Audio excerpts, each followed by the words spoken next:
Wheatstone सेतु का सिद्धांत क्या होता है?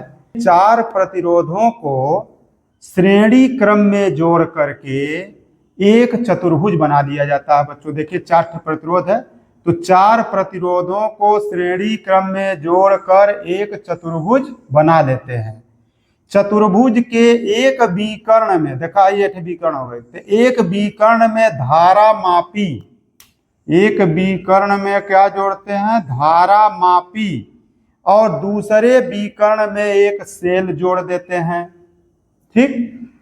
अब यदि चतुर्भुज की इन चारों भुजाओं में लगे प्रतिरोधों को इस प्रकार समायोजित किया जाए कि सेल द्वारा धारा इसमें प्रवाहित करने पर इस धारा मापी में कोई विक्षेप न हो। सेल से धारा भेजें लेकिन धारा मापी में कोई विक्षेप न हो तो सेतु संतुलित कहा जाता है।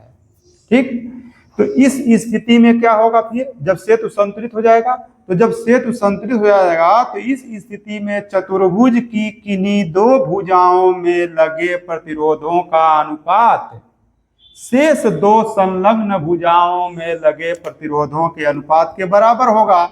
मतलब ये P है, ये Q है, तो P/Q बराबर हो जाएगा। ये दो संलग्न भुजाएं हैं R/S। ये होता है व्हीटस्टोन सेतु का सिद्धांत। तो चलिए इसको प्रूफ करते हैं कि कैसे ये जो है P/Q बराबर R/S हो जाएगा। तो आप देखिए, यह एक समांतर चतुर्भुज हमने बना लिया। चार प्रतिरोध हमारे पास हैं PQRS, इनको श्रेणी क्रम में जोड़ लिए हैं, तो समांतर चतुर्भुज की भुजाएं बन गई ABCD। ठीक।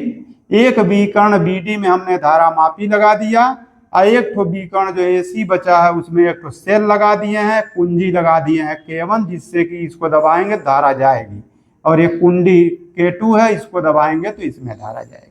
ठीक। अब आप यहां से धारा प्रवाहित कर दिए, कुंजी K1 से धारा प्रवाहित किए, और कुंजी K2 को यदि दबाए और धारा मापी में विक्षेप हो गया तब नहीं काम करेगा। धारा मापी में कोई विक्षेप नहीं होना चाहिए। तो यह कैसे होगा? यह P और Q को समायोजित करने से होगा। ठीक। तो चारों प्रतिरोध को हमने ऐसा समायोजित कर लिया कि फिलहाल सेतु संतुलित है। यदि है तो जो धारा आप I यहां से भेजे हैं, ये धारा जब यहाँ जाएगी तो इसमें I1 चली गई, इसमें I2। अब यहाँ जाएगी तो चूंकि इसमें कोई धारा नहीं जा रही तो I2 सोझा यहाँ निकल जाएगी। ऐसे ही ये I1 जा रही, यहाँ तक जाएगी, इसमें जइबा नहीं करेगी क्योंकि इधर कोई धारा नहीं जा रही, तो I1 जो है इधर से बाहर निकल जाएगी। फिर यहाँ दोनों जाके मिल गए, I1 प्लस I2 हो गए, और इस प्रकार से बराबर ये I के बराबर हो गए, और ये अपना धारा फिर ऐसे बहेगी। अब देखो बच्चों, यहाँ पे दो ठे बंद परिपथ बन गया। एक बंद पास ये बन रहा है आपका, ये फर्स्ट वाला, और एक बंद पास ये बन रहा है सेकंड वाला। तो अब किरचॉफ के नियम का हम लोग प्रयोग करेंगे। तो बंद पास इसको मान लेते हैं ABDA में किरचॉफ के नियमानुसार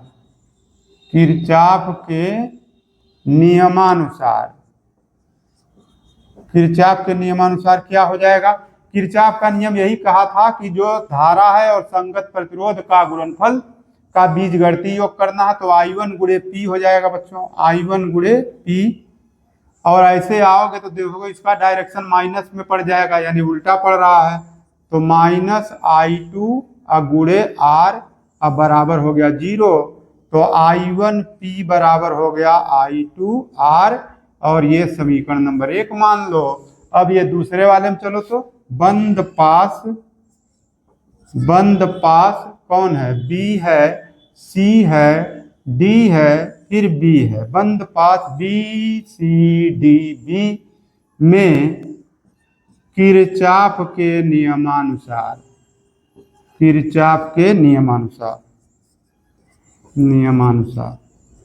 अब क्या हो जाएगा? अब इसमें देखो I1 इंटू Q हो गया, I1 इंटू Q।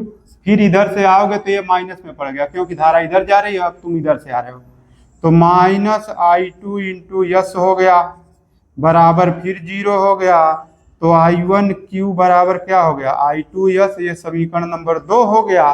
अब 1 में 2 का हम भाग दे देंगे, समीकरण 1 भागा 2 कर देंगे तो P बट्टे Q बराबर आ जाएगा R बट्टे S। तो इस प्रकार से यह एक प्रतिबंध है जिसको जो है आप व्हीटस्टोन सेतु के सिद्धांत में प्रूफ कर सकते हैं। अच्छा, और दूसरी बात यह है कि P और Q देखो, इसी से चूंकि अनुपात हम लोगों ने चेंज किया, इसलिए हम इसको P और Q में जो भुजा में प्रतिरोध इसमें लगा है PQ, इसको अनुपाती भुजाएं कहते हैं। P और Q लगा हुआ जो भुजा है उसको क्या बोलेंगे? अनुपाती भुजाएं, अनुपाती भुजाएं बोलेंगे। जो हई वाली भुजा है AD, तो इसको बोलेंगे ज्ञात भुजा, क्योंकि ये हमको ज्ञात है। जो आपका बच गया DC, DC को बोलेंगे अज्ञात भुजा, अज्ञात भुजा। ऐसे ही बोर्ड में आने वाले 2026 बोर्ड में आने वाले हम अन्य प्रश्नों को भी इस प्रकार से सॉल्व करके आपके पास पहुंचाएंगे। आप लोगों को यदि पसंद आए तो आप लोग सब्सक्राइब करें और लाइक करें, घंटी बजाएं और इसको शेयर करें ज़्यादा से ज़्यादा, जिससे अन्य बच्चों के पास भी यह वीडियो पहुंच सके और वो भी बोर्ड में 2026 की परीक्षा में 90+ स्कोर प्राप्त कर सकें। तो ठीक है, धन्यवाद, मिलते हैं अगले वीडियो में।